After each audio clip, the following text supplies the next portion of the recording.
একটি ন্যক্কারজনক ঘটনার সম্মুখীন মেহজাবিন একজন অভিনেতা হয়ে কিভাবে এরকম কাজ করতে পারে তা হচ্ছে বাংলাদেশের জাতির কাছে প্রশ্ন। কিভাবে একজন অভিনেত্রী মদ নিয়ে একটি দেশে ঢুকতে পারে? এতে যেমনি বাংলাদেশের মানহানি হয়েছে, একই সাথে বাংলাদেশের মানুষের প্রতি বাইরের বিশ্বে উগ্র মনোভাব সৃষ্টি হয়েছে। মূলত মেহজাবিন এটি কেন করলেন তা এখন জাতি তাকে প্রশ্ন করছে।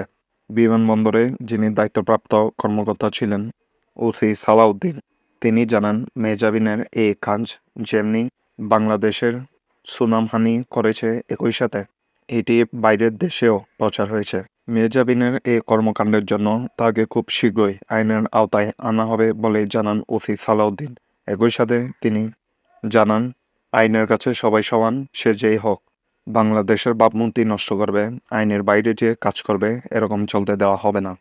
এখন সবার প্রশ্ন, মেহজাবিনকে তাহলে কী শাস্তি দেওয়া যেতে পারে? ওসি সালাউদ্দিন আরও জানান, এরকম কর্মকাণ্ডে 20 বছর পর্যন্ত জেল হয়ে থাকে। এখন দেখার পালা মেহজাবিন আসলে কতটুকু শাস্তির আওতায় পড়েন, তাই অপেক্ষায় পুরো জাতি।